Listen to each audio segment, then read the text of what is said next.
समझने वाली बात है कि हो क्या रहा है। बड़ा इंटरेस्टिंग लगेगा, एंड तक इस वीडियो को जरूर देखिएगा दोस्तों। सबसे पहले एक छोटी सी खबर। ये गाजा का जो ग्राउंड असॉल्ट की बात चल रही है ना, ये इजरायली फोर्सेस गाजा में घुस के वहां पे हमास को ढूंढेंगी और न्यूट्रलाइज करेंगी, मारेंगी।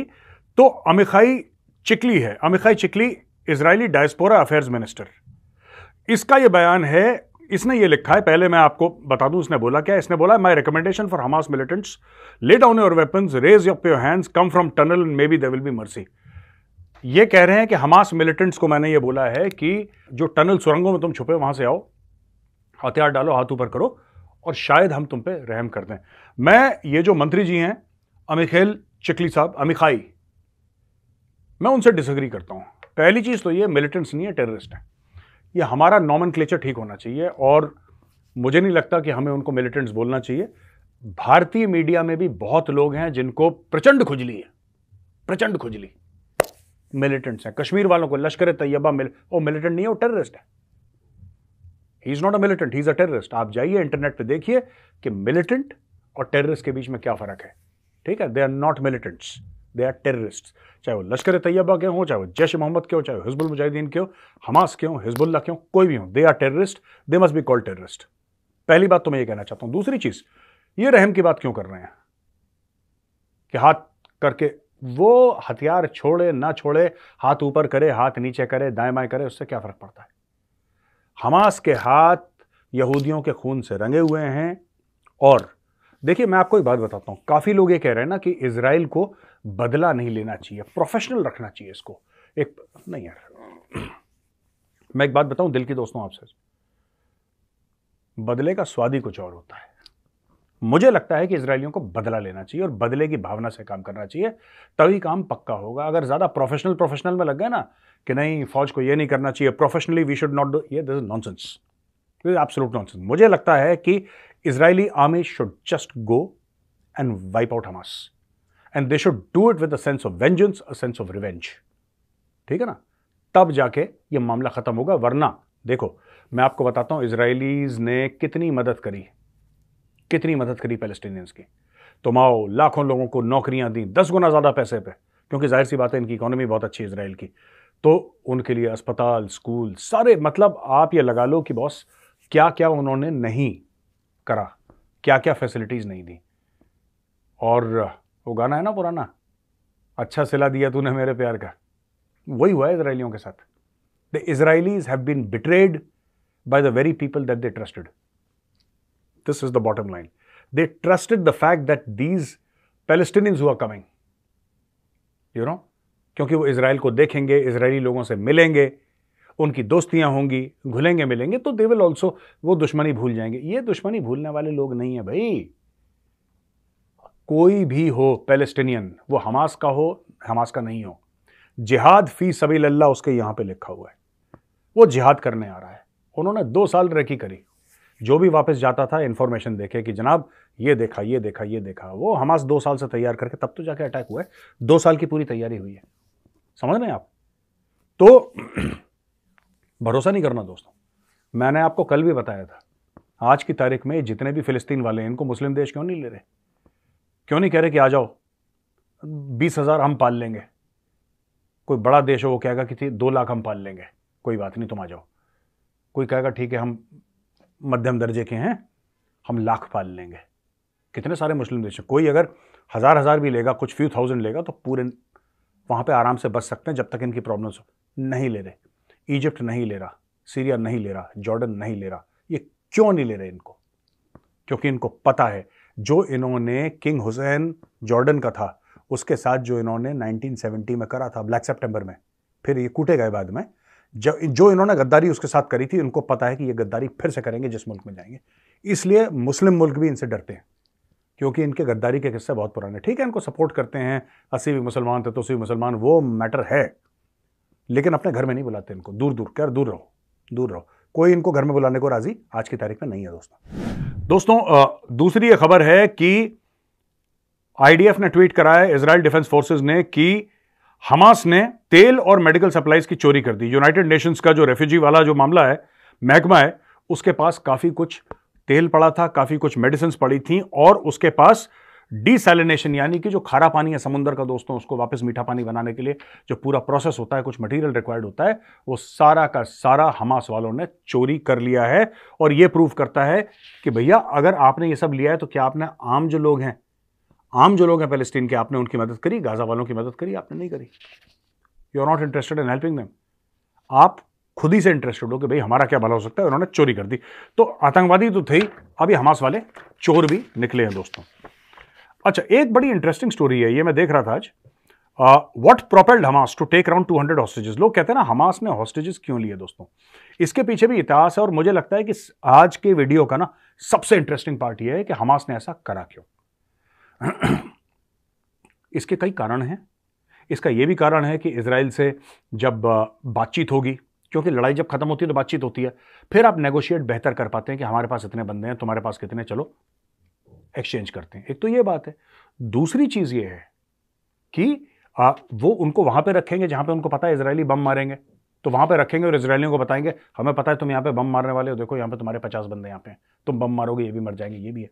लेकिन इसका एक इतिहास है दोस्तों, बड़ा इंटरेस्टिंग और बड़ा अजीब सा इतिहास है, जो मैं चाहता हूं कि आप सुने जिसके बारे में। ये देखिए 1948 से लेकर ये पूरा मामला इजराइल का शुरू हुआ 47 में, 48 में इजराइल बनता है। और एक 2011 में एक इजरायली फौजी था जिसका नाम था गिलाड शलित। ठीक है जी, गिलाड शलित क्या था, टैंक पे बैठा था, तो ये नीचे टनल से आए, इसके पीछे से आए और इस फौजी को पकड़ के ले गए। समझ रहे हैं आप मेरी बात? ये इजरायली फौजी अपने टैंक में था, ये लोग टनल से आए, सुरंग से आके इसको ले गए। इसको अपने साथ रखा 4-5 साल, जितने साल भी रखा। आपको पता है इजराइल ने अपने एक फौजी को छुड़ाने के लिए कितने पैलेस्टीनियन आतंकवादी छोड़े? आप सोच सकते हैं? 1000। यस, मैं सही कह रहा हूं। एक अपने फौजी को छुड़ाने के लिए 1000 पैलेस्टीनियंस इजराइल ने छोड़ दिए। अब मैं दूसरी चीज पे आता हूं आपके पास। कॉर्पोरेट गिलाद शलित ये 19 साल का था जब इसको हमास पकड़ के ले गया, और टोटल जो इसके लिए पैलेस्टीनियन कैदी छोड़े गए 1027 थे। बाय द वे 1027 थे। 1955 में 40 सीरियन सोल्जर थे, सीरियन अटैक करा था ना जो, तो उसके पास उन्होंने सीरियन सोल्जर्स कैप्चर कर लिए थे। 40 सीरिया के सोल्जर इजराइल के पास थे। तो इसने 40 फौजी क्यों छोड़े?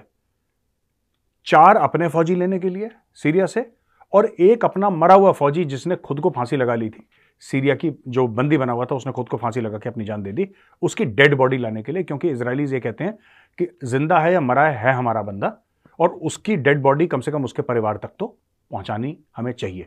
ये प्रोफेशनल आर्मीज करती हैं दुनिया भर में। इंडियन आर्मी का भी यही है कि never leave your dead in battle. एक इंडियन आर्मी में हमें जो हम ऑफिसर्स हैं हमें सिखाया जाता है, जवानों को सिखाया जाता है, जेसीओ साहिबान को सिखाया जाता है कि never leave your dead in battle. अगर आपका साथी जख्मी है या आपके साथी की जान भी चली गई है, आप उसको वापस लेकर आओगे किसी तरीके से, यह आपका फर्ज बनता है। ठीक है जी। अब 1983 में 1983 इजराइल ने 4700 पैलेस्टीनियन और लेबनीज प्रिजनर्स को छोड़ा। ठीक है, 4700 को छोड़ दिया, इंक्लूडिंग सम टेरर कॉन्विक्ट्स। इसमें कई टेररिस्ट भी थे, उनको भी छोड़ दिया, सिर्फ 6 इजरायलियों को वापस लेने के लिए, जो पीएलओ ने, पैलेस्टीनियन लिबरेशन ऑर्गेनाइजेशन, हमास का चाचा, हमास का भतीजा, वही रिश्ता है इनका, उनसे सिर्फ अपने 4 बंदे लेने के लिए इन्होंने माफ कीजिएगा, 6 अपने बंदे लेने के लिए, 6 इजरायली फौजी लेने के लिए दोस्तों इन्होंने 4700 पैलेस्टीनियन और लेबनीज छोड़ दिए। समझ रहे हैं मेरी बात? 2 और इजरायली सोल्जर थे जिनको 1985 में छोड़ा गया, जिसके एवज में इजराइल ने 1150 पैलेस्टीनियंस छोड़ दिए। 2004 और 2008 में भी प्रिजनर एक्सचेंजेस हुए। ये आपको क्या दिखाता है कि एक बंदे की जगह 1000 छोड़ दिए? इजराइल करता है ये क्यों करता है इजराइल? कभी आपने सोचा है? क्योंकि इजराइल एक लोकतंत्र है और ये बाकी जो उसके आसपास हैं सारे के सारे जिहादी है। ये पैदा ही हुए मरने के लिए, ये चाहते हैं कि पैदा होते ही मर जाएंगे, ऊपर जन्नत बेहतर उनके पास। ये माइंडसेट है। इजराइल तो ऐसा माइंडसेट नहीं है इजराइल का। इजराइल तो डेमोक्रेसी है। तो इजराइल में एक नागरिक की भी जान की कीमत बहुत ज्यादा है और सरकार को एक एक जान की कीमत का हिसाब देना पड़ता है। इजराइल का ये कल्चर है। हमास वाले तो कहते हैं हम तो पैदा होते ही, जब वहां पे लड़का पैदा होता है वो लोग कहते हैं, हमास वाले कहते हैं सुसाइड बॉम्बर पैदा हो गया, सुसाइड बॉम्बर। तो उनका मामला ही वैसा है। तो हमास वालों को कोई फर्क नहीं पड़ता कि कितने लोग मरते हैं, क्योंकि उनकी जिम्मेदारी है नहीं ना किसी के लिए। हमास की जो लीडरशिप है दोस्तों, हमास के जो टॉप बॉसेस हैं, वो गाजा में थोड़ना है। देखिए यही फ्रॉड है सबसे बड़ा।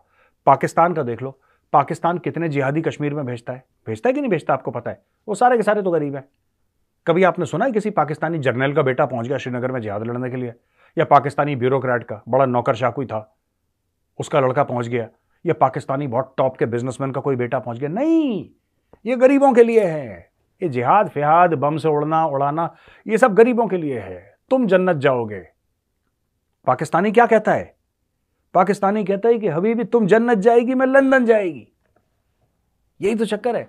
पाकिस्तानी जर्नलों के बच्चे लंदन जाते हैं, ऑक्सफोर्ड जाते हैं, है ना?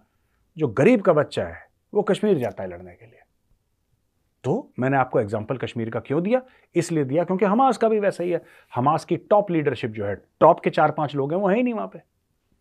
कोई कतर में बैठा है, कोई ईरान में बैठा है, कोई तुर्की में बैठा है, सब मजे मार रहे हैं वहां पे। करोड़ों अरबों पति हैं, ऐश कर रहे हैं, और वहां से मोबाइल फोन पे ये अपनी मूवमेंट चला रहे हैं वहां से बैठे हुए। ये लोग थोड़ा ना वहां पे मरने के लिए आएंगे। They will not come.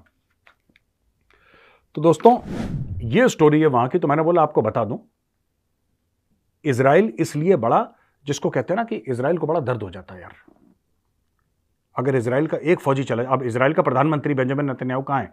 वो तो इजराइल के अंदर है। इजराइल का डिफेंस मिनिस्टर कहां है? इजराइल के अंदर। इजराइल का होम मिनिस्टर कहां है? इजराइल के अंदर। इजराइल का आर्मी चीफ कहां है? इजराइल के अंदर। हमास का ऐसा नहीं, हमास के सारे लोग बाहर हैं। नीचे बस ठू ठू ठू ठू करने वाले मिडिल लेवल और लोअर लेवल वाले हैं, ऊपर से हुक्म करते हैं, ईरान से बैठ के हुक्म करते हैं और ये सब ड्रामा करते हैं। समझ रहे हैं मेरी बात? अच्छा जी, एक और चीज है, ये हिलेल फुल्द, ये एक ट्विटर पे है। ये मैंने इसका ट्वीट देखा, बड़ा प्यारा इसका ट्वीट है। ये कहता है कि भाई, और मैं आपको बता देता हूं, इसका ट्वीट आप देख सकते हैं यहां पे, you can see his tweet here.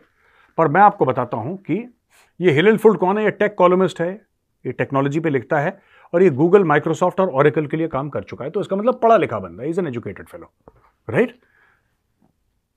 इसने जो स्टोरी बताई है, इसने बताया है कि 12 सितंबर, ये आप जाके अपने इंटरनेट पे देखिए, 12 सितंबर 2005 को इजराइल ने बोला कि जो 38 साल से हम गजा पे बैठे थे, गजा पट्टी पे, हम यहां से जा रहे हैं। सुन लीजिए, ये डेट है 12 सितंबर की। 12 सितंबर 2005 को इजराइल ने यह बोला है कि जो गजा पट्टी पे हम लोग 38 साल से बैठे हुए हैं, हम इसको छोड़ के वापस जा रहे हैं। आपको आपका देश मुबारक हो। ये इजराइल ने क्यों करा? इजराइल ने दोस्तों ये काम इसलिए करा, इजराइल ने बोला कि अमन होगा, शांति होगी, जियोपॉलिटिकल मामला ठीक बैठेगा, पूरा इकोनॉमी अच्छी होगी, और क्यों हम लोग लड़ते रहें, शांति करते हैं। चलो, हमने आपकी जमीन ली थी क्योंकि आपने हमारे ऊपर हमला करा था। These people attacked Israel, so Israel occupied that land. 38 साल के बाद इजराइल ने बोला थैंक यू, जाओ। वहां पे जो लोग, करीब 9000 इजरायली सेटलर थे दोस्तों, 9000 इजरायली। इजराइल के लिए 9000 बहुत होता है, ठीक है? भारत में तो यहां पे सेक्टर 44 के अंदर ही 9000 से ज्यादा होंगे, आई एम श्योर, नोएडा के अंदर। लेकिन भारत में कोई फर्क नहीं पड़ता 9000 का। इजराइल में 9000 बहुत होते हैं क्योंकि छोटा मुल्क है, छोटी पॉपुलेशन है। अच्छा, 9000 लोगों को इजराइल ने बोला कि ठीक है, कोई बात नहीं, हम आपको इधर घर देते हैं। उनको शिफ्ट करा, उनके लिए नए घर बनवाए, उनको इजराइल में रीसेटल करा, और फिलिस्तीनियों को बोला कि आपको गाजा पट्टी चाहिए थी, ये लो आपकी गाजा पट्टी, ये लो चाबी, थैंक यू। अपनी फौजें हटा दी इजराइल ने, सब कुछ हटा दिया दोस्तों, सब कुछ हटा दिया, ठीक है? अब जब सब कुछ हटा दिया, 25 सेटलमेंट्स उखाड़ दी अपनी खुद की। इजराइल को $2 अरब खर्च हुए इजराइल के इसमें पूरे, ठीक है? और 2004 में, after the government approve the disengagement plan, Sharon called it a step of great importance for Israel's future.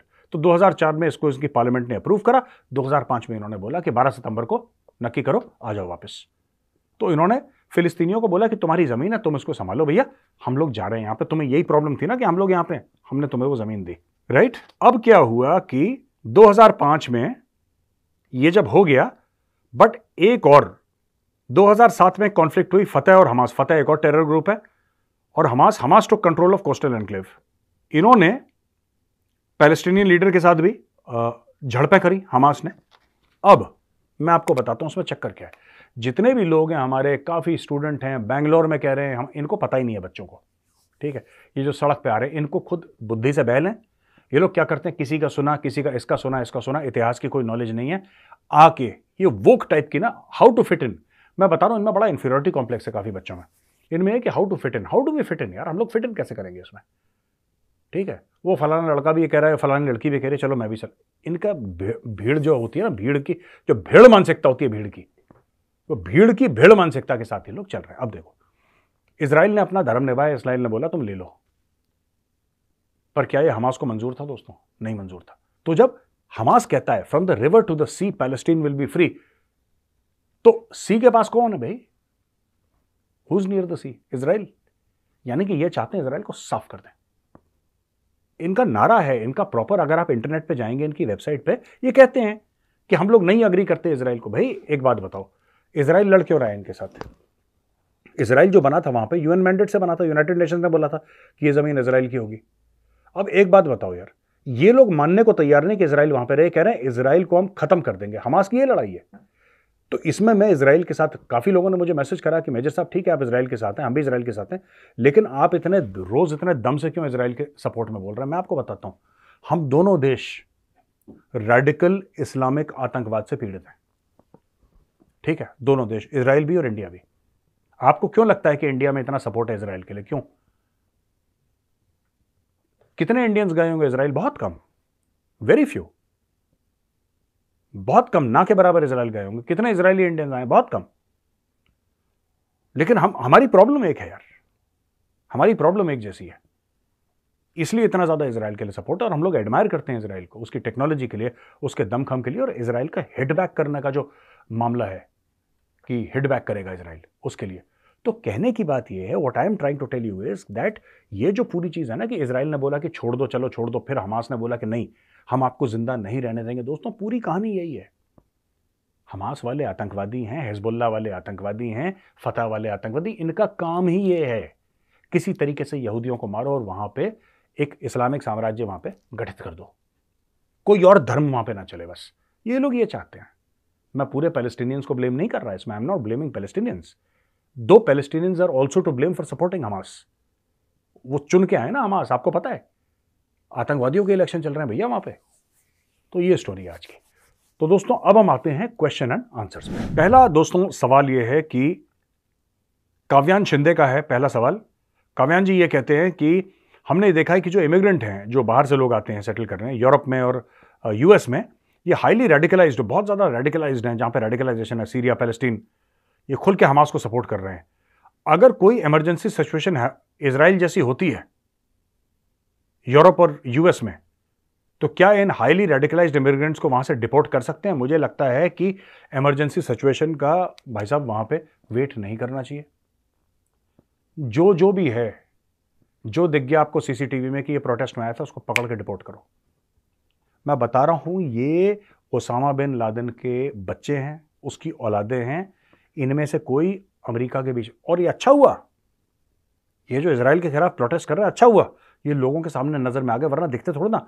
वो जो और दोस्तों वो देखो स्टैनफोर्ड का प्रोफेसर जो यहूदियों को ऐसा बोल रहा है कि तुम कोने में खड़े हो जाओ और तुम लोगों ने ये करा, हमास इसके बारे में पता थोड़ा ना लगता।